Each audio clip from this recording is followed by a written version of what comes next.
पैगाम दिया जा रहा है, इंसानी भलाई और खैर खाही का पैगाम दिया जा रहा है, बाहमी रवादारी और बर्दाश्त का पैगाम दिया जा रहा है, इंसानी कदरों को बहाल किया जा रहा है।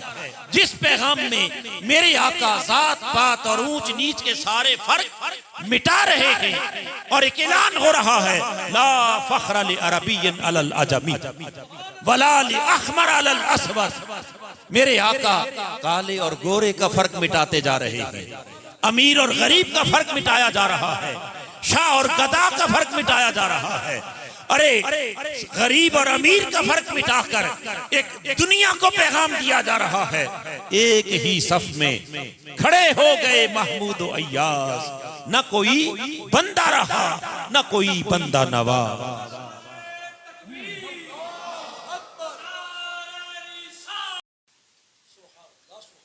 ताजदार कायनात की ज़बान अक़दस से जब ये दर्द भरा पैगाम, ये मोहब्बत भरा पैगाम, ये हिकमत भरा पैगाम ऐन इंसानी फितरत के मुताबिक और इंसानी उमंगों की तर्जुमानी करने वाला ये पैगाम कायनात इंसानी तक पहुंचा ना, तो मक्का के गरीब उनके दिलों के अंदर वो जो छुपी हुई हसरतें थी, आरजुएं थी, वो तार मेरे हुजूर ने छेड़ दिए। मेरे आका ने उस इंसानी फितरत को जगाया। इंसानी जमीर पर जब दस्तक दी तो वो पिसा हुआ तबका, वो मक्का के गरीब, वो सताए हुए इंसान मेरे आका की तरफ लपक पड़े, मुतवज्जे हुए। उन्होंने कहा, मोहम्मद ये तो हमारे दिल की आवाज सल्लल्लाहु, ये तो गरीब के जज्बात की तर्जुमानी हो रही है। जब अहले मक्का हुजूर की तरफ मुतवज्जे हुए और इंसानियत मेरे आका की तरफ उमड़ आई, ये मंजर देखकर मक्का के सरदार परेशान हो गए, सर जोड़ के बैठे और आपस में सोचने लगे कि मोहम्मद मुस्तफा सल्लल्लाहु ताला अलैहि वसल्लम की दावत में जो दर्द है, जो सोज है, जो गुदाज है, जो इंसानियत के लिए एक अजीम पैगाम है, जिस तरह से लोग लिपक रहे हैं, अगर इस रास्ते को रोका न गया और ये मक्का के गरीब मोहम्मद के झंडे के नीचे जमा हो गए, हमारी सरदारियां तो खतरे में पड़ जाएंगी, हमारी चौधराहटें तो खत्म होकर रह जाएंगी, हमें कौन पूछेगा। लिहाजा आओ मिलकर कोई ऐसी प्लानिंग करें, ऐसी मंसूबा बंदी करें कि मोहम्मद मुस्तफा की इस दावत को रोक, मुस्तफा के इस मिशन को नाकाम बना दें। अब बैठ के सोचने लगे, तरह तरह के मंसूबे बनाए इस दावत को रोकने के लिए। राहों में कांटे भी बिछाए इस दावत को रोकने के लिए, उबाश जवानों से मेरे आका को पत्थर भी मरवाए इस दावत को रोकने के लिए। मेरे आका की गर्दन मुबारक पर जानवरों की ओजड़ियां भी लाके फेंकी इस दावत को रोकने के लिए। मेरे आका को सितम भी दिए, परेशानियां भी दी, मसाइल और आलाम के अंबार खड़े किए, मगर इन तमाम मसाइल के बावजूद मेरे आका के कदम रुके नहीं। हुजूर के अज़्म में फर्क नहीं आया। मेरे आका मुसलसल अपने मिशन की तरफ आगे बढ़ते चले। सारी रुकावटों के बावजूद मेरे आका अपने मिशन से पीछे, बोलिए, एक अज़्म था। कांटों पे चल रहे हैं, पांव जख्मी हैं, जिस्म पर पत्थर बरस रहे हैं, वजूद लहूलुहान है। अरे दुखों और तकलीफों ने चारों तरफ से घेरा डाला हुआ है, मगर मेरे आका इन किसी जान की भी और अपने आराम की परवाह किए बगैर मुसलसल अपने मिशन की तरफ आगे बढ़ते चले जा रहे हैं। जहां चंद लोग दिखाई देते हैं, हुजूर अपनी दावत लेकर वहां पहुंच जाते हैं। हत्ता के उनके सकाफती मेलों ठेलों में जहां इज्तिमात होते वहां पैगाम लेके पहुंच जाते। जब मक्का के सरदारों ने देखा कि कोई रुकावट भी काम नहीं आ रही, ये तो कांटों पर चल के भी जा रहे हैं, ये पत्थर खा के भी आराम नहीं कर रहे, ये तकलीफें उठाकर भी लहूलुहान जिस्म के साथ भी बेपरवाह होके अपनी धुन में अपने मिशन के साथ लगन के साथ मुसलसल पैगाम दिए जा रहे थे। और आवाज में जो दर्द है, जो सोज है और जो तासीर है, जो असर है, ये आवाज जिसके कानों में भी पड़ गई, गैर जानिबदार होकर जिसने मोहम्मद की दावत को सुन लिया, जिसके दिल में ये बात उतर गई, फिर वो मर तो सकता है मगर मुस्तफा का दामन छोड़ नहीं सकता। लिहाजा हमारी सारी मंसूबे तो दरे के दरे रह गए। अब कोई ऐसा रास्ता ढूंढे कि लोग मोहम्मद की बात सुनना छोड़ दो, उनकी बात सुनना, क्योंकि जिसने एक बार सुन लिया फिर उस पर तो हमारा असर चलेगा नहीं। अब ये सरदारों की मीटिंग क्या है, सर जोड़ के बैठे, प्लानिंग हो रही है। और उस मीटिंग एक बड़ा बदतरीन बदबख्त सरदार जिसका नाम था वलीद बिन मुगीरा, वलीद बिन मुगीरा ने कहा भाई एक तजवीज मेरे ज़हन में आई, बाकी तो कोई बात भी हमारी कारगर साबित नहीं हुई। अगर इनका रास्ता रोकना चाहते हो ना, लोगों को इनसे दूर करना है, तो मेरे ज़हन में ये तजवीज है कि क्यों ना ऐसा करें, जहां मुस्तफा अपनी दावत लेके जाएं, हम इनके जाने से पहले वहां पहुंच जाएं और जाकर लोगों में ववेला मचा दें, शोर मचा दें और जाकर कहना शुरू कर दें कि खबरदार कोई शख्स मोहम्मद की बात न सुने, माज़अल्लाह मोहम्मद मुस्तफा दीवाना हो चुका। क्या कहें कि हुजूर इन पर जादू हो गया है और जादू के असर ने इनकी अकल को खत्म कर दिया, ये दीवाने हो गए, मजनून हो गए, माज़अल्लाह पागलों वाली बातें करते, इनकी बात ना सुनना। और चूंकि इंसानी फितरत है कि जब उसे ये पता चल जाए ना कि कोई शख्स पागल है, दीवाना है, तो कोई भी सलीमुल फितर किसी पागल की बात सुनता। बोलिए, उन्होंने कहा ये एक मुअस्सर जरिया है कि हम लोगों को इनसे दूर कर दें, भगा दें, ताकि वो बात ही ना सुने, इसलिए कि जिसने सुन लिया फिर हम उसे बचा। जब उन्होंने शोर मचाना शुरू किया, जहां हुजूर जाते वहां पहले सरदार पहुंचे और जाकर क्या कहते कि मोहम्मद दीवाने हो गए, इनकी बात ना सुनना। अब इतना बड़ा इल्जाम, क्या इतना बड़ा इल्जाम दीवानगी का, जुनून का, और इल्जाम भी किस पर लगाया जा रहा है? कुर्बान जाएं उस हस्ती पर जिसके कदमों से कयामत तक इल्म और हिकमत के चश्मे फूट गए,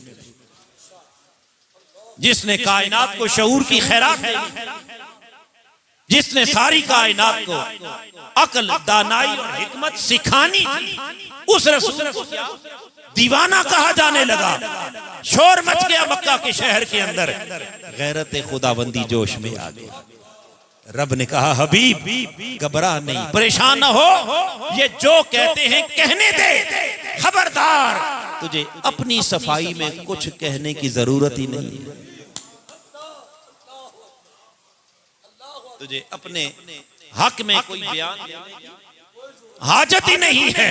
देख वो तेरा खुदा जिसने तुझे रसूल बना के भेजा है, अगर ये दीवाना कह रहे हैं तो प्यारे हबीब हमारी गैरत खुदाबंदी को इन्होंने चैलेंज किया है। अब बोलना आपने नहीं, इल्जाम फर्श पे लगेगा, जवाब अर्श से आए। इल्जाम खल्क लगाएगी, जवाब खालिक देगा। और उस खालिक ने कितना मुअस्सर जवाब दिया। रब ने कहा मेरे हबीब को दीवाना कहने वालों, नो वल कलम वमा यस्तुरून, मुझे दवात की कसम, मुझे कलम की कसम, वमा यस्तुरून, और उस कलम की लिखी हुई तहरीरों की कसम, मैं इल्म के खजानों की कसम खाकर ऐलान कर रहा हूं, मेरा मुस्तफा दीवाना, मेरा हबीब दीवाना। ये तो एक माना है जिसे अहले इल्म ने बयान किया कि नून से मुराद दवात हो गई, और आगे फिर कलम, और फिर आगे कलम की लिखी हुई तहरीरें, किताबें। अब कौन से कलम की कसम? जब कहा ना वल कलम, क्या कहा? वल कलम की कसम। तो कौन सा कलम? अहले इल्म इस पर तवज्जो करें कि यहाँ कलम को नकरा बयान नहीं किया, बल्कि अल कलम, कलम के ऊपर क्या किया? अलिफ लाम दाखिल करके उसे खास मारिफा बना दिया। तो जब खास कलम हो गया तो बारी ताला कौन सा खास कलम?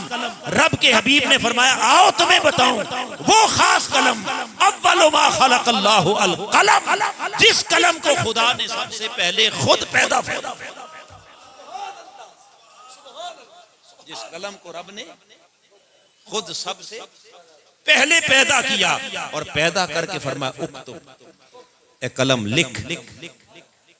ए कलम, जब वो कलम चला उसने लिखना शुरू किया, बिमा काना व बिमा हुवा काइनु, जो हो चुका था वो भी लिख डाला और जो आइंदा होने वाला था क़यामत तक लिख डाला। अब हाज़रीन मुहतरम, आइंदा होने वाला क्या था? वो कायनाते खल्क की तकदीर का फैसला था जो उस कलम ने लोहे महफूज पर लिख दिया। क़यामत तक कायनाते खल्क की तकदीर तो लिखी, मगर बिमा काना, जो हो चुका था, जो पहले हो चुका था। इसका मतलब ये है कि आइंदा सारी कायनात की तकदीरें तो वो कलम लिख ही रहा था, मगर बिमा कान बता रहा है कि उस कलम से पहले भी कुछ हो चुका था। उस कलम से पहले भी कुछ हो, चूंकि जो हो गया था वो भी लिखा और जो होने वाला था वो भी लिखा। अब होने वाली कुल खल्क थी और जो पहले हो चुका था उससे कलम से पहले वो क्या था? वो नूरे मुस्तफा था।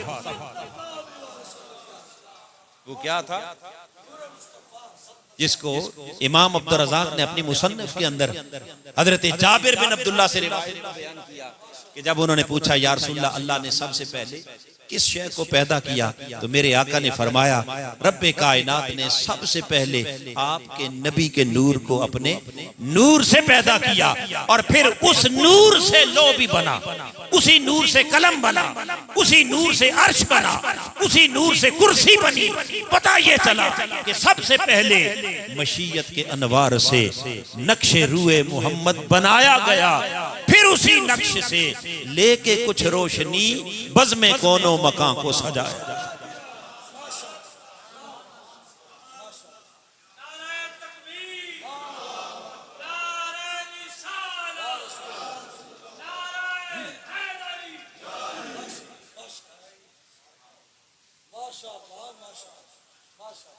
तो गोया उस कलम से भी पहले मुस्तफा का नूर है, जिस नूर से वो कलम बना। तो अब चूंकि कलम बाद में है, नूर बोलिए, और उस कलम के बाद फिर उस कलम की लिखी हुई सतरें और किताबें उसके भी बाद है। लिहाजा इस तरतीब को सामने रखकर, चूंकि कलम और कलम के बाद आगे तहरीर और उस कलम से पहले जो वजूद था, कलम तकदीर से भी पहले वो क्या था? वो मुस्तफा का नूर, मुस्तफा की हकीकत। लिहाजा इस तरतीब को सामने रखकर इस नून से एक दूसरा इशारा मिला। रब ने कहा नून, मुस्तफा तेरे नूर की कसम, कसम है नूर मुस्तफा की, वल कलम, और फिर मुझे कसम है उस नूर मोहम्मदी से वजूद में आने वाले पहले कलम, वमा यस्तुरून, और फिर कसम है उस पहले कलम तकदीर से लिखी जाने वाली सारी कायनात खल्क की तकदीरों। मा अंत बिनिअमति रब्बिका बिमजनून, में कलम तकदीर और लोहे महफूज पर लिखी हुई तकदीरों की कसम खा कर कह रहा हूं कि मेरे मुस्तफा मजनून और दीवाने नहीं है। ये एक माना है वल कलम वमा यस्तुरून का, और फिर एक दूसरा माना भी मुराद लिया अहले इल्म ने, आइमा मुफस्सिरीन ने, और वो क्या है, फरमाते हैं कि इस कलम से मुराद, वो कलम तकदीर, अब फरमाते हैं कि इस कलम से मुराद वो खास कलम जिस कलम ने रब के कलाम कुरान को लिखा। सबसे पहले जिस कलम ने क्या लिखा, बोलिए, जब आका अलैहिस्सलाम पर वही उतरती थी ना कुरान, तो आका अलैहिस्सलाम फिर वो कुरान आगे सहाबा लिखवाते थे, और जिसे जो मुयस्सर होता था उसके ऊपर वो कुरान मजीद लिख लेता। तो फरमाया वल कलम, मुझे कसम है उस कलम की जो कुरान लिख रहा था, वमा यस्तुरून, और फिर उस कलम से लिखे हुए कुरान की कसम, मा अंत बिनिअमति रब्बिका बिमजनून, ए मेरे हबीब आप अपने रब की नेमत के बाइस दीवाने नहीं। तो ये दूसरी कलम है, दूसरी कसम है किसकी, उस कलम की जिसने कुरान लिखा, और उस कलम से लिखे हुए कुरान की कसम, उस कलम से लिखे हुए कुरान की कसम, है मेरे हबीब आप दीवाने नहीं। फिर हाज़रीन मुहतरम, इसी आयत करीमा का एक तीसरा माना क्या, जैसे आइमा मुफस्सिरीन ने बयान किया, फरमाते हैं कि ये जो कलम के ऊपर अलिफ लाम है, क्या है अलिफ लाम, ये सिर्फ एक ही किस्म का नहीं होता, इसकी भी कई किस्में, इस अलिफ लाम की भी कई अक़साम हैं, और उनमें से एक किस्म है लामे जिन्स। क्या है, तो अगर इसको लामे जिन्स मान लें, अलिफ लाम जिन्स ही माने, तो इसका मतलब हुआ कि किसी एक कलम की नहीं, बल्कि जिन से कलम की कसम। क्या, और जब जिन से कलम की कसम हुई तो माना यह हुआ कि हबीब कयामत तक लिखने वाले हर कलम की कसम,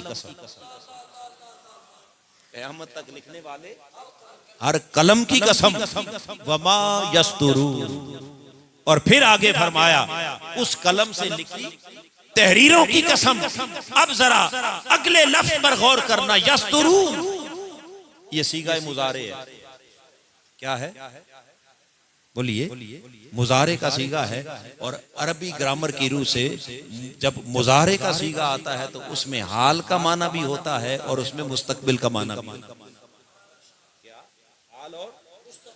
दोनों जमाने शामिल होते हैं। तो खालिक कायनात ने वमा यस्तुरून कहकर फरमाया मेरे हबीब मुझे कलम की कसम, और जो कलम आज लिख रहे हैं और जो कलम कयामत तक लिखते रहेंगे, कयामत की सुबह तक लिखी जाने वाली हर तहरीर की कसम, मेरे मुस्तफा आप दीवाने नहीं, आप दीवाने। ये तीसरा माना है जिसको खालिक कायनात ने कसम के तौर पर बयान किया, कलम और कलम से लिखी तहरीर की कसम, चूंकि इल्म को फैलाने का सबसे मुअस्सर जरिया कलम ही है। इल्म को फैलाने का मुअस्सर जरिया क्या है, बोलिए, कलम ही है।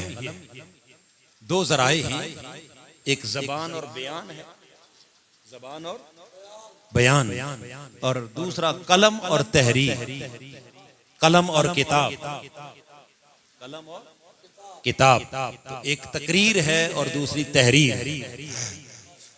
लेकिन इन दोनों में फिर ज्यादा मुअस्सर क्या है, वो तहरीर, चूंकि जबान और बयान जो है वो वक्ती तौर पर तो लोगों को फायदा देता है या नहीं, मगर एक वक्त गुजर जाने के बाद फिर हमेशा के लिए वो सूदमंद नहीं होता। जिसने जो जितना याद रखा, जो भूल गया वो बातें हवा में चली गई। लेकिन जब वो इल्म नो के कलम से सफाए किरतास पर मुंतकिल हो जाता, फिर वो हमेशा के लिए क्या महफूज हो जाता है। फिर कोई आज से 100 साल, आज से बोलिए आज हम सदियों पहले जो उलमा की तहकीकात हैं, तफासीर हैं, आज अगर उनसे इल्मी इस्तिफादा कर रहे हैं तो किसकी वजह से कर रहे हैं? इस कलम की वजह से। किसकी वजह से? बोलिए। अगर वो कलम ना होता और उस कलम की तहरीर ना होती तो आज से 400-500 साल पहले लिखी हुई किसी तफसीर का आज हमारे पास कोई हवाला होता? बोलिए। ये रिसर्च किसके जरिए पहुंची? और जो आज दुनिया में तहकीकात हो रही है, रिसर्च हो रही है, बड़े बड़े मुहक्किकीन पूरी दुनिया के अंदर खुदा जाने क्या क्या कुछ इंकिशाफात और तहकीकात कर रहे हैं। बाकी मुहक्किकीन को तो एक तरफ कर दें, अगर सिर्फ हम अपने कायद, अपने शेख और अपने उस्ताद शेखुल इस्लाम को ले लें, एक हस्ती जिसके कलम से अब तक 1000 से जायद कुतुब लिखी जा चुकी। कितनी? बोलिए। 1000 से जायद कुतुब जिस एक शख्सियत के कलम ने तहरीर कर दी दुनिया के हर मौजू पर, इंसानी जरूरत के मुताबिक। आका अलैहिस्सलाम के दीन का कोई गोशा भी आपने छोड़ा? ऊंचा बोलिए। वो कुरान मजीद की तफसीर हो, आका की हदीस हो, हुजूर की सीरत हो, आका का उसवा हसना हो, हुजूर का के दीन का दिया हुआ निज़ाम माईशत हो, निज़ाम सियासत हो, निज़ाम मुआशरत हो, निज़ाम सकाफत हो, निज़ाम तालीम हो, निज़ाम अदल हो, अल खर्ज, यानी हर गोशे पर आपने कलम उठाया। और वो तहकीकात, क्या वो जो तहकीकात हैं वो आज सिर्फ इस दौर के लिए नहीं, बल्कि आज से सदियों बाद आने वाले भी उस तहकीक से क्या फायदा उठाएंगे या नहीं उठाएंगे? ऊंचा बोलिए। सदियों बाद आने वाले भी उन तहकीकात से फायदा उठाएंगे। और वो क्यों फायदा उठाएंगे? उसके पीछे रोल किसका है? ये है वल कलम। मुझे कसम है कलम की कि जिसने मशरक के इल्म को मगरिब तक पहुंचा दिया और जिसने मगरिब की तहकीकात को मशरक तक पहुंचा दिया, जिसने सदियों पहले तहकीकात को सदियों बाद तक पहुंचा दिया। यार हाज़रीन मुहतरम, इस तरह कायनात इंसानी में इल्म फैलाने वाले उस मुअस्सर जरिया इल्म यानी कलम की कसम, मा अंत बिनिअमति रब्बिका बिमजनून। इल्म के उस बुनियादी सोर्स की कसम खाकर हम कह रहे हैं कि महबूब आप दीवाने, जिसका खुदा इल्म के जराए इल्म की कसम, किताब और कलम की कसम खाकर ऐलान करे, भला वो महबूब मजनून कैसे हो सकता है? और फिर ये तो तीसरा माना था ना वल कलम वमा यस्तुरून का, और फिर एक चौथा माना भी इल्म ने बयान किया, वल कलम वमा यस्तुरून। इससे मुराद आइमा मुफस्सरीन ने बयान किया कि खालिक कायनात दरअसल ये दो कसमें खाकर एक मैसेज दे रहा है, एक पैगाम। और वो क्या है? रब ने कहा वल कलम वमा, मैं कलम और कलम से लिखी किताबों की कसम खाकर आज ऐलान कर रहा हूं मेरे हबीब, ये मक्का वाले जो अब आप इस वक्त आपको दीवाना कहते हैं, मजनू कहते हैं, मैं कसम खा के ऐलान कर रहा हूं, एक वक्त आने वाला है कि इस कलम की नोक को आपकी अजमतें और आपकी तारीफें लिखने से फुर्सत ही नहीं होती। आपकी तारीफें लिखने से ये कलम लिख लिख के थक जाएंगे, मगर आपकी तारीफें मुकम्मल नहीं होंगी। कलम लिख लिख के थक जाएंगे, आपकी शान मुकम्मल। वमा यस्तुरून, इस कलम से लिखी किताबों की कसम, लाइब्रेरियों की कसम, मकतबों की कसम, रिसर्च सेंटरों की कसम। अरे दुनिया तहकीक करती करती थक जाएगी, किताबें लिख लिख के भर जाएगी, पर मुस्तफा तेरे औसाफ का एक बाब भी पूरा नहीं हो सकता। लिखने वाले खुद लिख लिख कर बिल आखिर कह उठेंगे, हो गई जिंदगियां खत्म, और कलम टूट गए, पर तेरे औसाफ का एक बाब भी पूरा न हुआ। तेरे औसाफ का एक बाब भी पूरा न हुआ। ये माना है वल कलम वमा यस्तुरून का। मुझे कलम की कसम और उस कलम की लिखी हुई तहरीरों की कसम, मा अंत बिनिअमति रब्बिका बिमजनून। आप अपने रब की नेमत के बाइस मजनून, बोलिए मजनून। अब हाज़रीन मुहतरम, यहाँ जुनू की नफी हो रही है। क्या यानी इल्जाम था ना दीवानी, उस दीवानगी की अल्लाह ने क्या कर दी? नफी कर दी, उसको रद्द कर दिया।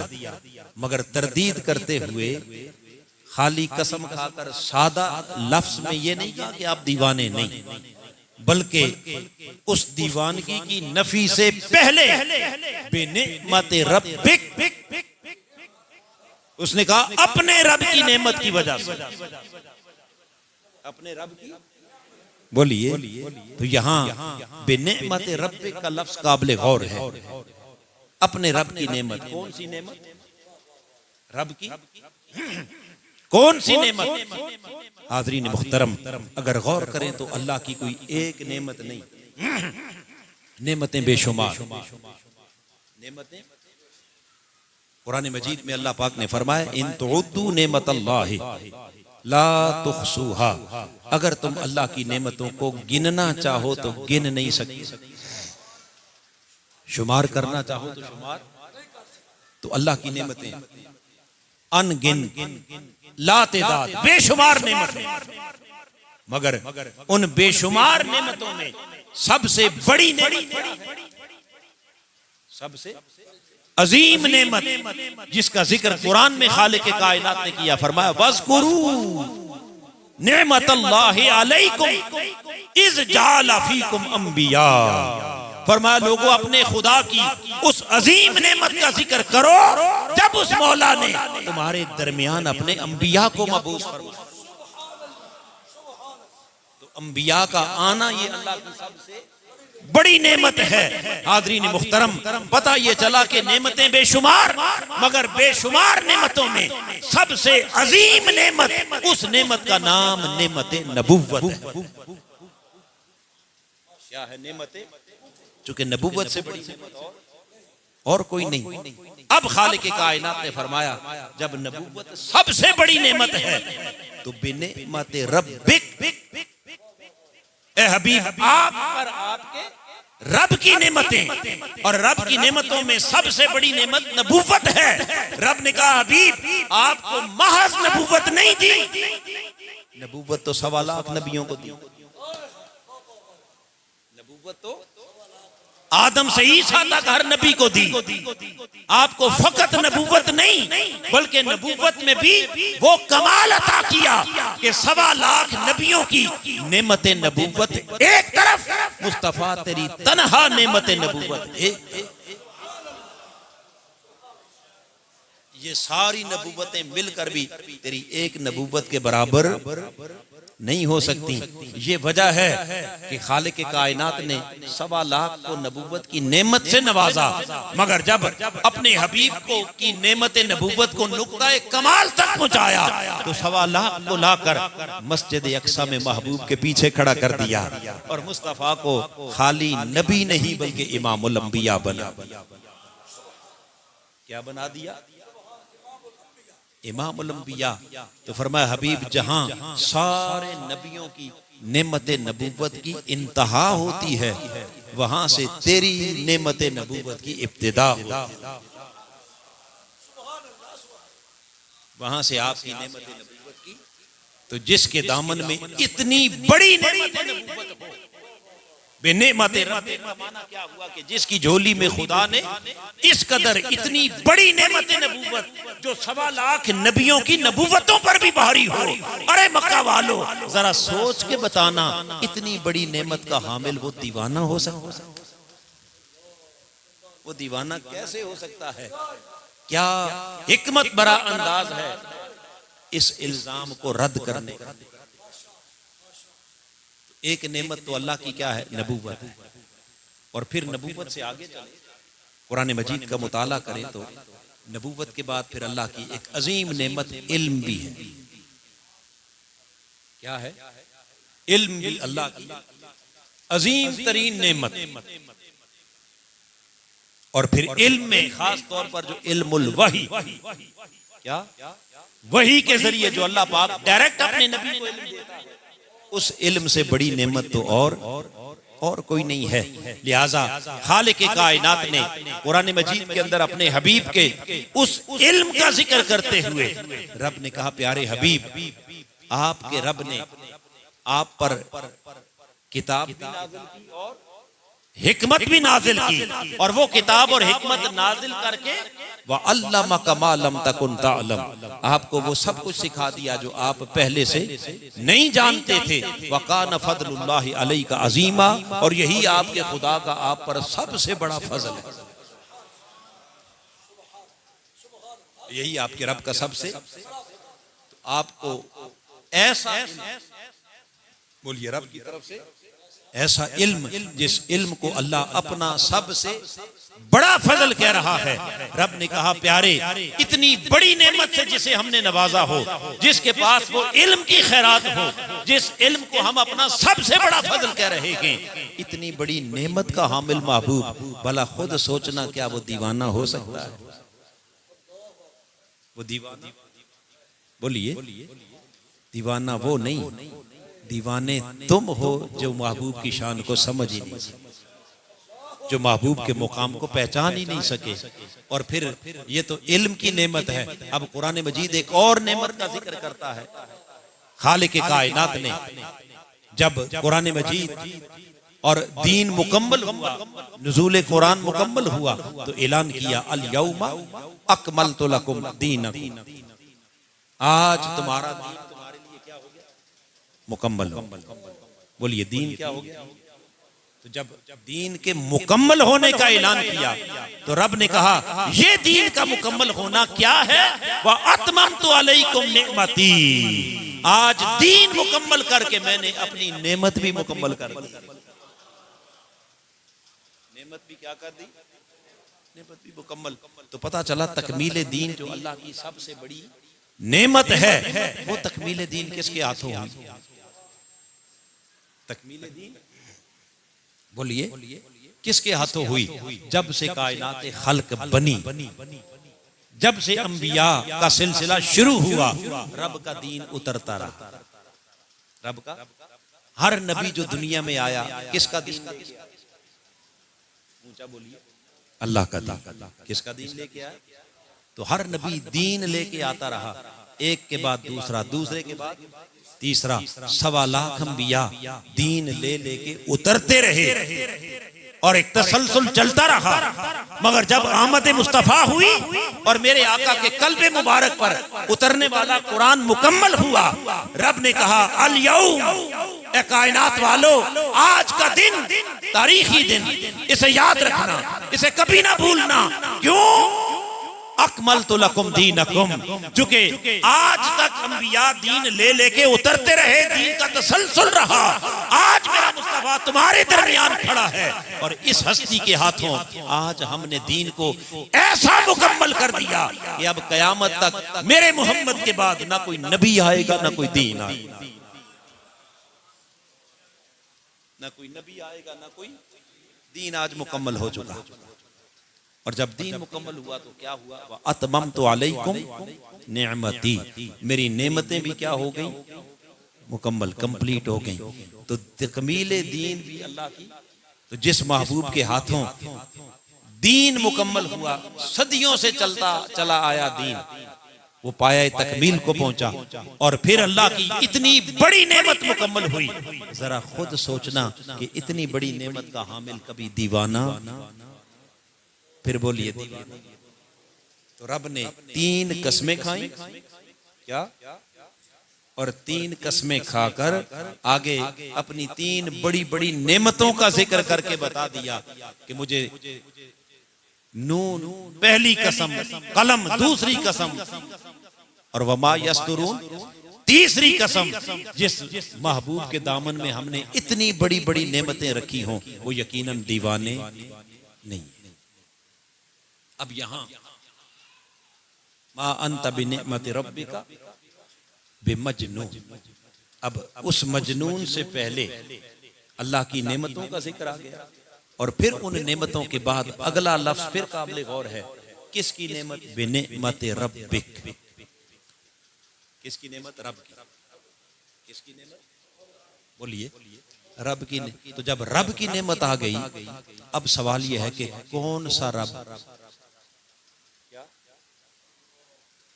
किसका रब? और सादा कर दे बात, कौन सा और किसका रब? खालिक कायनात ने फरमाया बिनिअमति रब्बिक, सिर्फ रब नहीं, आपका रब। क्या कहा? हुजूर को मुखातिब, आपका रब। अब बारी ताला अपनी रबूबियत को खास कर रहा है अपने हबीब के साथ, खुद को उनका रब कह रहा है। क्या तू तन्हा सिर्फ मेरे मुस्तफा का रब या किसी और का रब भी है? बोलिए ना, वो सिर्फ हुजूर का रब है या किसी और का रब भी है? यकीनन वो किसी एक हस्ती का रब, वो तो सारी कायनात का रब है। वो रब्बुल आलमीन है, जमीन व आसमां का रब, अर्श व कुर्सी का रब, लोहो कलम का रब, मलाकूत व जबरूत का रब, हर शय का रब वही है। तो बारी ताला जब तू सारी कायनात का रब है, तो यहां खास करके ये क्यों कह रहा है कि महबूब तेरा रब? ये तेरे पर जोर क्यों है? तेरे पर जोर क्यों? उसने कहा आओ इस तेरे की निस्बत को समझने के लिए पहले जरा रब का माना तो समझो कि रब कहते किसे? बोलिए, रब रब किसे कहते हैं? तो अरबी जुबान का लफ्ज है रब्बा युरब्बी, तरबिया। रब कहते हैं तरबियत करने वाला। और तरबियत क्या है, इसका माना अहले ज़बान ने बयान किया। फरमाते हैं तबलीगु शैइ इला कमालिही बिहस्बि इस्तिदादिही शैअन व शैअ। फरमाते हैं कि किसी शय को उसकी इस्तिदाद के मुताबिक नुक्ताए कमाल तक पहुंचाना, आहिस्ता आहिस्ता, दर्जा बदर्जा। बस जो किसी को उसके नुक्ताए कमाल तक पहुंचा दे उसे कहते हैं रब। उसे क्या कहते हैं? बोलिए। अब रब ने कहा मैं रब्बुल आलमीन हूं, सारी कायनात का रब, जिसका माना यह है कि कायनात की हर शय को जो कमाल मिला वो खुदा ने अता किया। जो कमाल मिला किसने अता किया? बोलिए। गोया हर कमाल में उसकी शान रबूबियत है। हर कमाल में क्या? जिस शय में भी देखोगे उसकी रबूबियत का रंग दिखाई देगा। शम्सो कमर में देखो, शजरो हजर में देखो, दरियाओं की रवानी में देखो, समंदरों की तुग़यानी में देखो, पहाड़ों की बुलंद बाला कामत में देखो, जिधर भी देखोगे तुम्हें किसका रंग दिखाई देगा? खुदा की रबूबियत का। चूंकि हर शय में कमाल किसका है? उसी रब की रबूबियत का। उसने कहा यूं तो मैंने हर शय को कमाल तक पहुंचाया, सो हर शय का रब बना। मगर कायनात वालों गौर से सुनो, जहां कुल कायनात खल्क के कमाल खत्म होते हैं, उससे ऊपर जो कमाल है उस कमाल का नाम कमाल मोहम्मदी। सारी कायनात खल्क के कमाल जहां खत्म होते हैं, वहां से मेरे महबूब के कमालात शुरू होते हैं।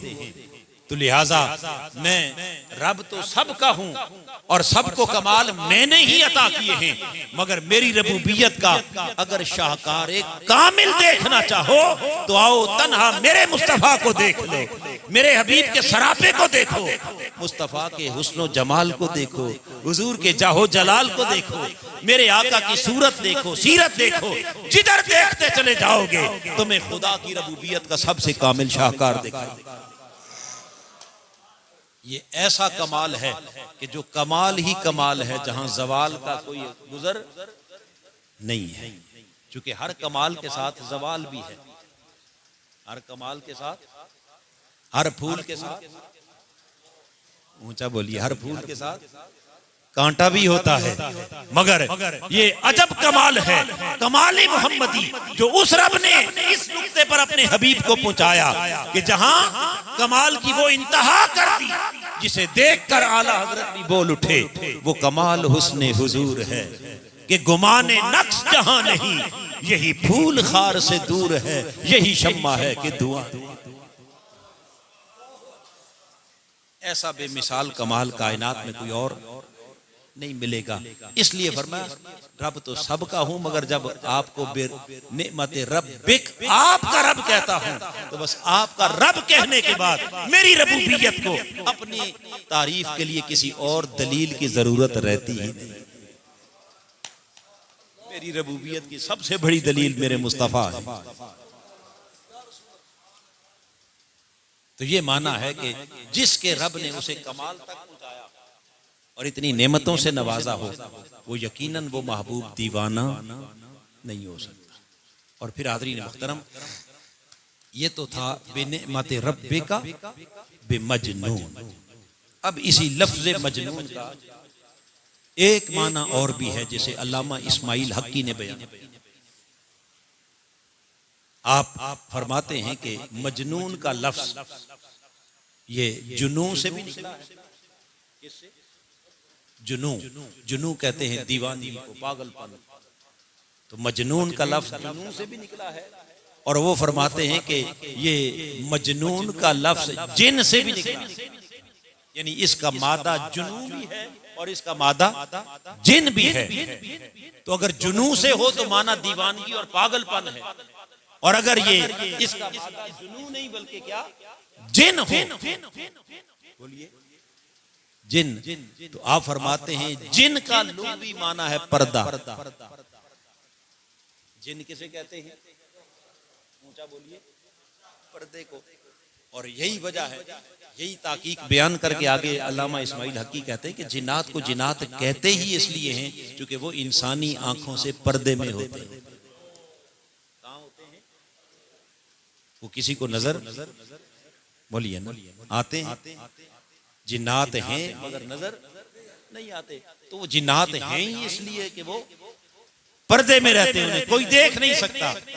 तो लिहाजा जब जिन का माना पर्दा हो गया और इस जिन से अगर जुनू हो, तो यहाँ रब इस जिन से अगर मजनून हो, तो खालिक कायनात का कुरान कह रहा है, मेरे हबीब मा अंत बिनिमत रब्बिका बिमजनून, मुझे कलम की कसम, मुझे कलम से लिखी तहरीरों की कसम, प्यारे हबीब आप मजनून नहीं, ऐ मा अंत बिनिमत रब्बिका बिमस्तूर। मजनून का माना यह है कि प्यारे हबीब आपके खुदा ने कोई शय आपसे पर्दे में रखी ही नहीं।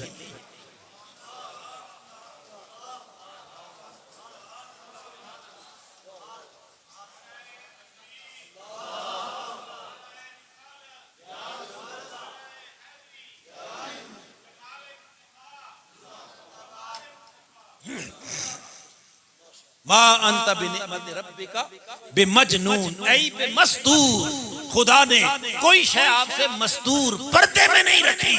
उस खुदा ने हर शय से पर्दा उठा के सब कुछ महबूब तेरे सामने करने, सब कुछ तेरे। तो जिसकी निगाहों से कोई शय पर्दे में ना हो, फर्श से अर्श तक और मकान से ला मकान तक कायनात का जर्रा जर्रा जो महबूब की निगाहों के सामने हो, माजी भी देख रहा हो, हाल भी देख रहा हो और मुस्तकबिल भी जो देख रहा हो। अरे मक्का वालों सोचो तो सही, कुछ तो अकल के नाखन लो, तुम किसे दीवाना कह रहे हो? तुम किसे दीवाना कह रहे हो? तुम्हें शर्म नहीं आती? उस हस्ती को दीवाना कह रहे हो जिसके खुदा ने पर्दे उठाकर सारी कायनात खल्क महबूब के सामने रखा। ये माना बयान करके अल्लामा इस्माइल हक्की आगे फिर इसकी ताईद में हुजूर की हदीस लाते हैं, आका अलैहिस्सलाम की हदीस जामे तिर्मिज़ी की हदीस वो बयान करते हैं। आप फरमाते हैं कि आका अलैहिस्सलाम ने इरशाद फरमाया, राई तो रब्बी फी अहसन सूरा, मैंने अपने खुदा को हसीन सूरत में देखा। क्या फरमाया? मैंने अपने रब को हसीन।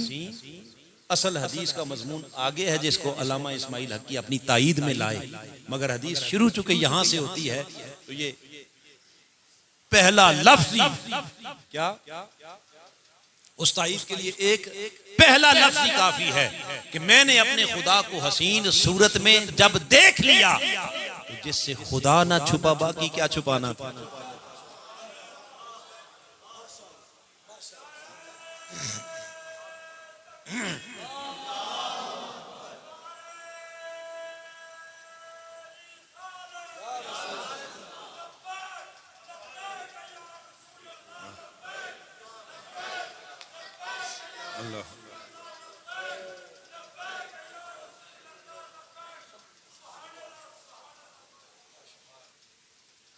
अल्लाह अकबर। चूंकि सबसे गैबुल गैब क्या है? वो अल्लाह की जात।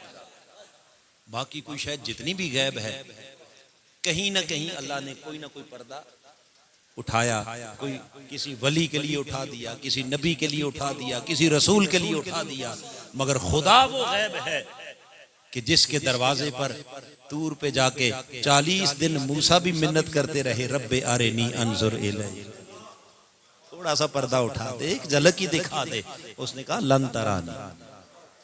ये वो गैब है जिसे मूसा तुम भी देख नहीं सकते। तो ऐसा गैब जो सबसे बड़ा गैब है, मेरे आका ने फरमाया, राई तो रब्बी फी अहसन सूरा, जब मैंने उस खुदा को भी हसीन सूरत में देख लिया, जहां जिस महबूब से वो खुद न छुपा, बाकी क्या छुपा। और फिर आगे मेरे आका ने फरमाया, जब मैंने अपने रब को हसीन सूरत में देखा ना, क्या देखा? हसीन जलवा देखा। फवादा यादहु बैन कतफैया, मेरे उस खुदा ने अपना दस्ते कुदरत मेरे दोनों कंधों के दरमियान मेरी पुश्त पे रख दिया। अपना दस्ते कुदरत मेरी पुश्त मुस्तफा पर। किसका हाथ? दस्ते खुदा। फरमाते हैं कि जब उस मेरे रब ने अपना हाथ मेरे कंधों पर मेरी पुश्त पे रखा, फवजदतु बरदाना मिलही बैन सदयया, हाथ रखने की देर थी, मैंने अपने मौला के उस दस्ते कुदरत की ठंडक को अपने सीने में महसूस किया। मेरा सीना ठर गया, महबूब का हाथ लगा सीना, और इधर जब सीने में ठंडक महसूस की, तो फिर मेरे आका फरमाते हैं, फतजल्ला ली कुल्ला शै, बस उस खुदा के दस्ते कुदरत की ये बरकत थी। फतजल्ला ली कुल्ला शै, अरे कायनात खल्क की हर शय मेरी आंखों के सामने आया, पर्दे उठा दिए गए, हर शय बेनकाब हो गई। फ़अलिमतु मा बैनल मशरिक़ वल मग़रिब फ़अरिफ़तु मा बैन समाई वल अर्द, मैंने मशरिक़ से मगरिब तक जान लिया, और ज़मीन से आसमां तक हर शय को जान भी लिया, हर शय को पहचान भी लिया। तो ये माना है, मा अंता बिनिअमति रब्बिका बिमजनून, ऐ मा अंता बिनिअमति रब्बिका बिमसदूर, ऐ मेरे हबीब, ये मजनून कहते हैं, हमने तो मस्तूर भी नहीं बनाया, ये दीवानगी की बात कर रहे हैं। हमने तो आपकी निगाह से कोई शय मख्फी रखी ही नहीं, और रखते ही क्यों, जब कायनात बनाई ही आपके लिए, तो छुपानी किस लिए? जिसके लिए बनाई उसे नहीं दिखाना, तो किसी और को। ये माना है कि हबीब अपने रब की नेमत के बायस आप मजनून नहीं है। बस इस तरदीद को बयान करके आगे तीसरी आयत करीमा में खालिक कायनात ने इन्हीं 3 कसमों के तसलसल में, नून वल कलम वमा यस्तुरून, इन्हीं 3 कसमों के तसलसल में आगे फरमाया, व इन्ना लका ला अजरन गैर ममनून, ए मेरे हबीब, ये दीवाना कहते हैं मैं ऐलान कर रहा हूं प्यारे मुस्तफ़ा आपके लिए हमने ऐसा अजर ऐसा इनाम रखा है, खल्क़े कायनात खत्म हो जाएगी मगर महबूब तेरे इनामात और तेरा अजर कभी खत्म नहीं हो। तेरा अजर कभी खत्म। कौन कह रहा है? अल्लाह कह रहा है। और ये कहकर मक्का के सरदारों को मुतनब्बे कर रहा है, सरदारों सोच के बताना, महबूब के लिए हमने इतने बड़े बड़े इनामात, इतना बड़ा अजर बयान कर रहे हैं, जरा सोचो तो सही कभी बैठ के ठंडे दिल के साथ, क्या इतने बड़े बड़े एजाजात और इनामात दीवानों को दिए जाते हैं? क्या इनामात कभी, बोलिए ना, पागलों और दीवानों को कभी इनामात दिए जाते हैं, अवार्ड दिए जाते हैं? बोलिए नहीं। हत्ता के इनामात और अवार्ड तो आम अक्ल वालों को भी नहीं दिए जाते, वो तो बड़ी आला कारकर्दगी के लोगों को दिए जाते हैं, जिनकी हुस्न आला हो उन्हें अवार्ड दिए जाते हैं, उन्हें इनामात दिए जाते हैं। और फिर मेरे हबीब के लिए जो इनाम है, याद रखना, गैर ममनून गैर मक्तू, कायनात खत्म हो जाएगी पर मेरे हबीब के इनामात खत्म नहीं होंगे। तो जिस महबूब के लिए इतने बड़े इनामात हैं, जरा खुद सोचिए इतने बड़े इनामात वाला मुस्तफा भी कभी दीवाना हो सकता है? और फिर हाज़रीन मुहतरम, यहां एक और बात बड़ी काबिल गौर है। आका के लिए तो अल्लाह ने इनामात रखे ही, मगर रब ने कहा हबीब आपकी जात तो बहुत ऊंची है ना, आपके इनामात तो बहुत आला है।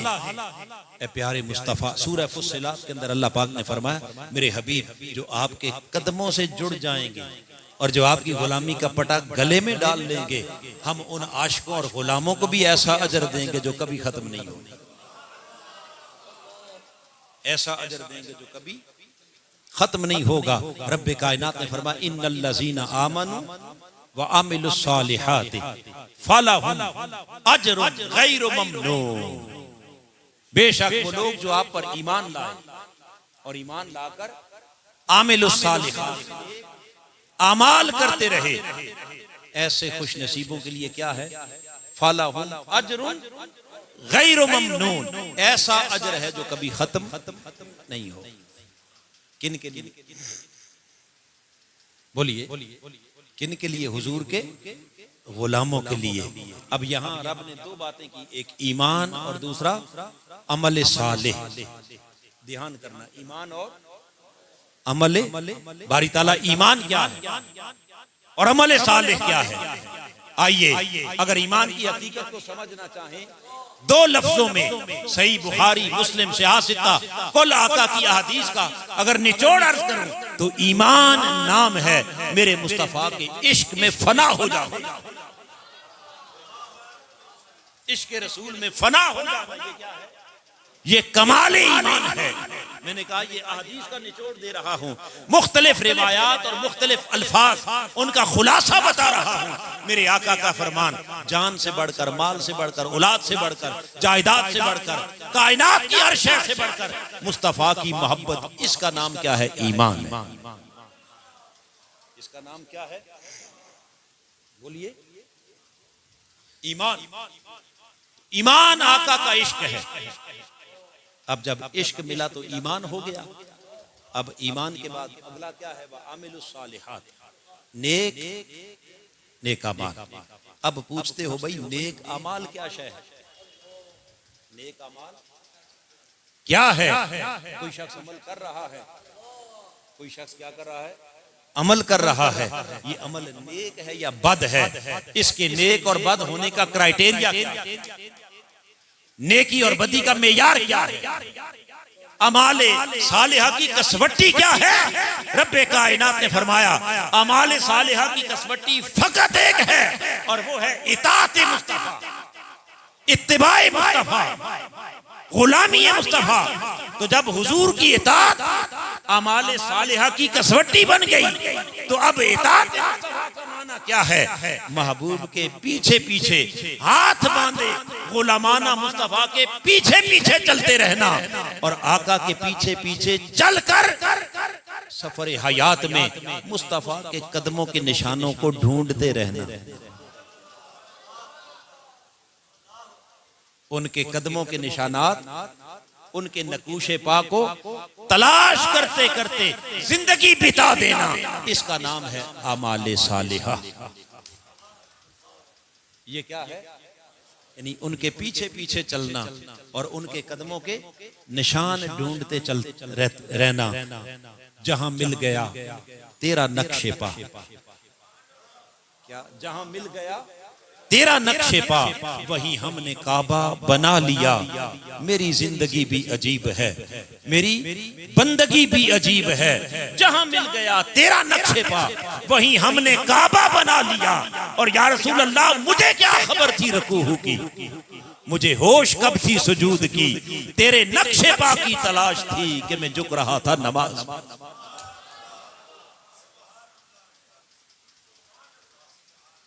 तो क़याम हो या सजदे हो, काबे के तवाफ हो या सफा मरवा के चक्कर हो, हर जगह महबूब के कदमों के निशान ढूंढने का नाम क्या है? अमाल सालिहा। ये है अमल व अमल सालिहात का माना।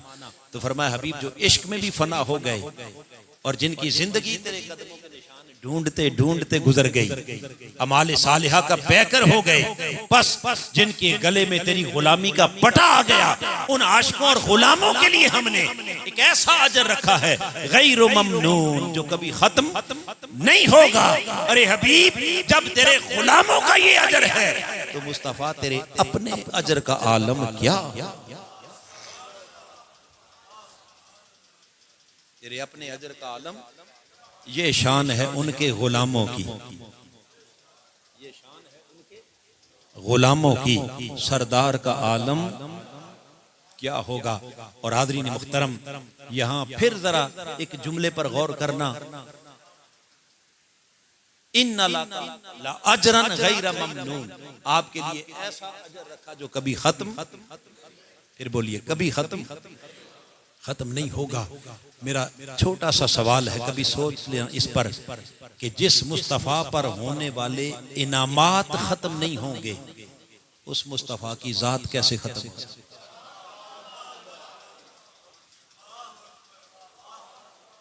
जिसके इनामात खत्म नहीं होंगे उसकी जात, अगर वो जात ही खत्म होगी तो इनामात किस पर है?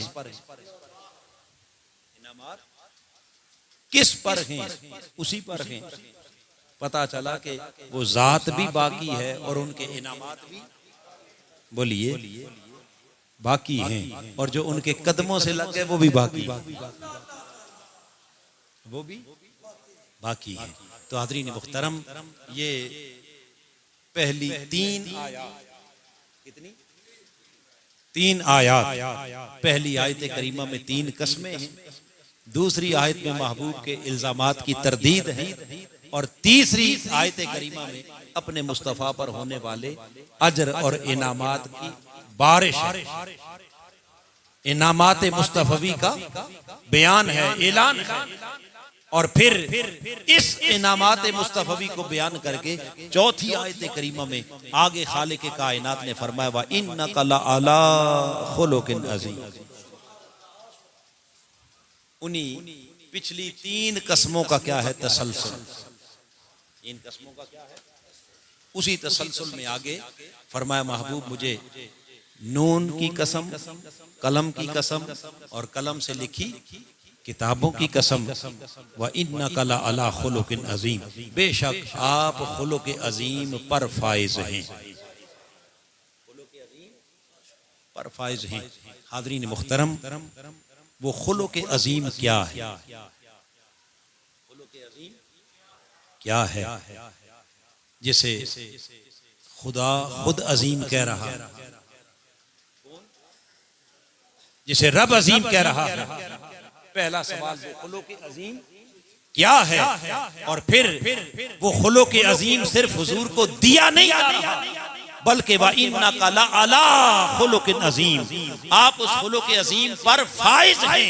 माना यह है कि अजीम महबूब वो खुलुक अजीम नीचे है, मुस्तफा तेरी जात उस खुलुक अजीम से भी ऊपर है। आपकी जात अक़दस उस खुलुक अजीम से भी ऊपर है। हाज़रीन मुहतरम, मैंने अर्ज किया कि वो खुलुक अजीम क्या है और उस खुलुक अजीम पर यानी उससे ऊपर शान मुस्तफा क्या है, और हुजूर का उस खुलुक अजीम से ऊपर होना, इसमें हिकमत क्या है। ये है असल मजमून जो चंद लफ्ज़ या चंद जुमलों में बयान होने वाला। फिर बोलिए, ये जो खुलुक अजीम का मजमून है ये चंद जुमलों में बयान होने वाला नहीं है, बल्कि ये वो मजमून है जो 4 जिल्दों में बयान होने वाला। फिर बोलिए कितनी? 4 जिल्दों में। अर्रौदुल बासिम फी खुलुकिन नबिय्यिल खातिम, मेरे आका के अखलाक करीमाना व इन्नका लअला खुलुकिन अजीम, ये खुलुक अजीम है। मैंने कहा ये 4 जुमलों की बात नहीं, ये 4 जिल्दों का मजमून है। लिहाजा अब तक जो हमने बयान किया ये इस मजमून की तमहीद थी। ये क्या थी? बोलिए। ये इब्तिदाइया था, ये तमहीद थी। असल मजमून आका के खुलुक अजीम का, अखलाक मोहम्मदी का मेरे रब ने चाहा, उसकी तौफीक शामिल हाल रही तो इंशाअल्लाह इस मजमून को हम शुरू करेंगे आइंदा महीने के दरस इरफानुल कुरान से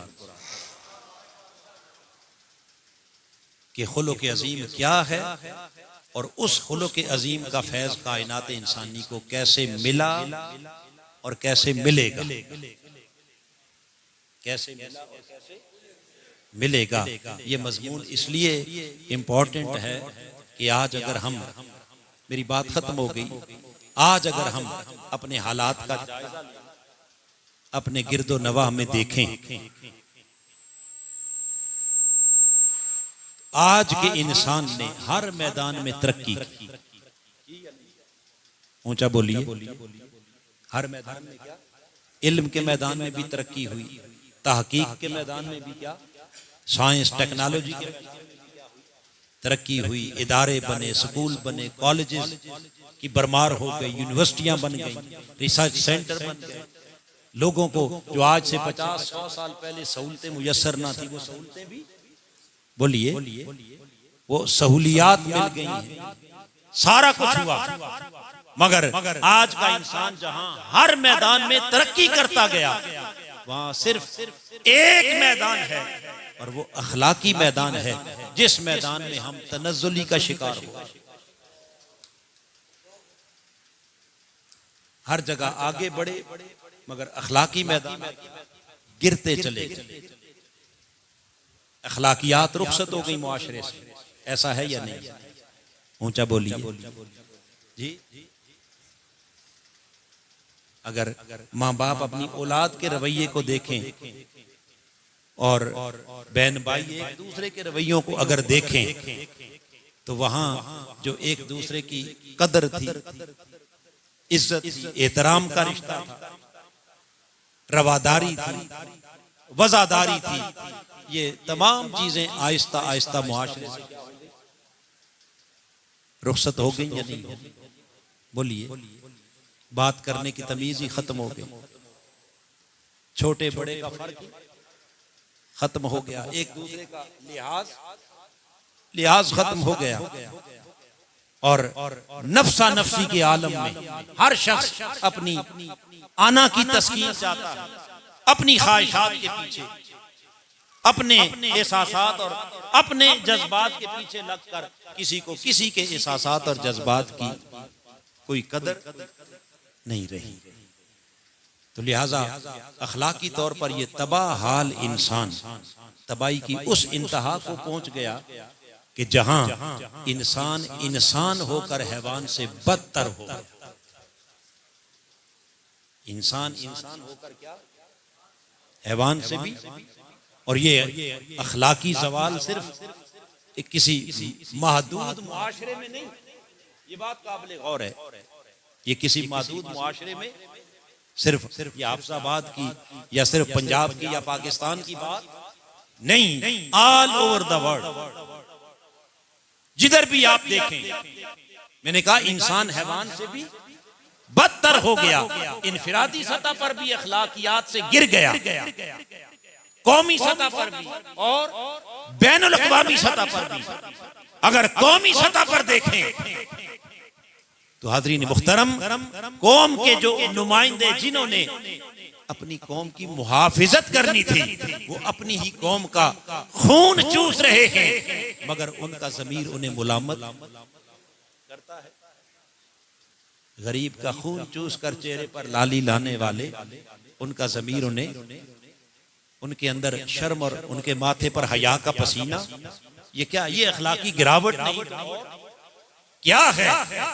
और फिर आलमी सतह पर भी देखें तो इंटरनेशनल दरिंदे वो खाली इंसानियत का खून चूस नहीं रहे, इंसानी खून की नदियां बहा रहे। जुल्म और सितम का एक बाजार गर्म है, मगर अखलाकी गिरावट का ये आलम है कि कोई शख्स अखलाकी तौर पर ये जुर्रत ही नहीं कर सकता कि कोई किसी से पूछे कि जालिम तू इतना जुल्म क्यों कर रहा। मासूम इंसानी जानों के साथ खेल क्यों खेला जा रहा है? मुझे बताइए कि इससे बढ़कर भी कोई अखलाकी गिरावट हो? इंसान कहां पहुंच गया? मैंने कहा देखने में इंसान है मगर हैवान से बदतर हो गया। आओ इस इंसानियत की मेराज माल में, दौलत में, असबाब में, वसाइल में नहीं, इंसानियत की मेराज अखलाकी कदरों में। इंसान अपने अखलाक से पहचाना जाता है और कायनात खल्क को अगर अखलाक की खैरात मिली है तो वो किसी अरस्तु और अफलातून से नहीं, अखलाक की खैरात अगर मिली है तो वो फकत मेरे मुस्तफ़ा के कदमों से, वो हुजूर की चौखट से मिली है, मेरे आका की बारगाह से मिली है। जिस मुआशरे में मेरे आका ने कदम रखा वो इंसानी शक्लों में हैवान से भी बदतर मुआशरा था, मगर अखलाके मोहम्मदी ने उस मुआशरे को ऐसा बना दिया कि खुद न थे जो राह पे औरों के हादी बन गए। क्या नजर थी जिसने मुर्दों को मसीहा कर दिया। आज फिर जरूरत इस बात की है कि उस अखलाके मोहम्मदी का रंग अपने ऊपर चढ़ाया जाए। क्या इसकी जरूरत है या नहीं? बोलिए। हमारी नस्लों को, हमारी औलादों को खुद हम इनफिरादी तौर पर, इज्तिमाई तौर पर सबसे ज्यादा जरूरत किस बात की है? अपने अखलाक की इस्लाह की। लिहाजा आइए, ये दौलत कहीं से नहीं मिलेगी, ये फकत दरे रसूल से मिलेगी, ये बारगाह कुरान से मिलेगी, ये सीरत मुस्तफ़ा से अखलाके मोहम्मदी का रंग मिलेगा। लिहाजा इस रंग को पाने के लिए और इस अखलाके मोहम्मदी की खैरात को आगे इंसानियत तक पहुंचाने के लिए मेरी आपसे आखिरी दरखास्त है कि आइए, अगर हम चाहते हैं कि ये खैरात हर एक तक पहुंचे तो हम आइंदा दरस इरफानुल कुरान में, जहां खुद एक ज़ौक़ के साथ, मोहब्बत के साथ आते हैं आप अहबाब, तो वहां आप अकेले ना आए, अपने साथ कम से कम कोई 2-2, 4-4 अफराद साथ लेके आए। वो भाई जो अपने भाइयों के अखलाक से तांगे वो उन्हें साथ, वो माँ बाप जो अपने औलाद के रवैये से तांगे वो अपनी औलादों को साथ ले आए। और इसी तरह फैमिलीज के लिए भी एहतिमाम है। हमारी बहनें, बेटियां हमारे साथ मौजूद हैं, वो बहनें, वो बेटियां जो अपने शोहरों के रवैये से तांगे वो उनको अखलाके मोहम्मदी का रंग सिखाने के लिए वो अपने साथ ले आए। वो शोहर जो अपनी बीवी के रवैये से तांगे वो अपनी बीवियों को, बेटियों को साथ ले आए, क्योंकि हम सब मरीज हैं और दवा मिलेगी दरे मुस्तफा से। हम सबको जरूरत है इस्लाह करें। ये एक मौका है हमारे पास, तो क्या हमें इससे फायदा उठाना चाहिए या नहीं उठाना? ऊंचा बोलिए। तो लिहाजा आइए इसमें एक दूसरे के मुआविन बन जाएं, मददगार बन जाएं, ताकि हम जब एक दूसरे के मुआविन बनेंगे तो अल्लाह हमारी खुद मदद फरमाएगा, फिर रास्ते बनते चले जाएंगे और अखलाक समर गए तो फिर इंशाअल्लाह जमीन के ऊपर ये इंसानों का मुआशरा रहेगा तो इंसानों का ही, मगर रश के मलाइक बन जाएगा। अगर खुलो के मोहम्मदी का रंग चढ़ गया तो फिर इंसान आम इंसान नहीं रहेगा, फिर उस पर मलाइका भी रश करेंगे, फिर फरिश्ते भी उसे सलाम करेंगे, सलूट करेंगे। तो ऐसा इंसान बनने के लिए मेरे आका के कदमों से जुड़ना जरूरी है। और उसके लिए मैंने कहा कि आज तमहीद, अगला दर्स इंशाअल्लाह इस अखलाक के ऊपर इन डिटेल हम इन्नका लअला खुलुकिन अजीम से शुरू करेंगे। तो उसमें आप अहबाब खुद भी आए, औरों को लाएं, बहन भाइयों को लाएं, अपने बाल बच्चों को लाएं, दोस्तों को लाएं, ताकि ये कुरान का पैगाम और ये अखलाक मोहम्मदी का पैगाम हर घर तक भी पहुंचे और हर फर्द तक भी पहुंचे। क्या आप चाहते हैं कि ऐसा होना चाहिए? ऊंचा बोलिए, क्या अपने साथ लाएंगे? जरा ऊंचा बोलिए जी, पक्की बात हो गई। बस ये मेरी सारी गुफ्तगू का निचोड़ है, ये खुलासा है इस दर्स इरफानुल कुरान का, और ये मिशन है तहरीक मिनहाजुल कुरान। ये पैगाम है हुजूर शेखुल इस्लाम का, जिन्होंने मेरे आका के अखलाक को हुजूर की उम्मत तक पहुंचाने के लिए आका की सीरत तैयबा के हजार गोशों में से फकत एक गोशा हुजूर के अखलाक के ऊपर कितनी 4 जिल्दें, कितनी 4 जिल्दें। आगे इंशाअल्लाह चलते जाएं, 4 जिल्दों का तारुफ भी होगा, फिर उनसे हुजूर के अखलाक बयान भी होंगे, और फिर हम कोशिश करेंगे कि जो कुछ बयान करें, जो कुछ सुने, फिर उस अखलाक मोहम्मदी का रंग भी अपने ऊपर चढ़ाते चले जाएं, अपने आप को उस रंग में रंगते चले जाएं। खालिक कायनात हमें इस रास्ते पर इस्तिकामत अता फरमाए, इस मिशन का सिपाही बनाए, और इस दावत को घर घर और फर्द फर्द तक पहुंचाने की तौफीक अता फरमाए। आमीन। वमा अलैना इल्लल बलागुल मुबीन।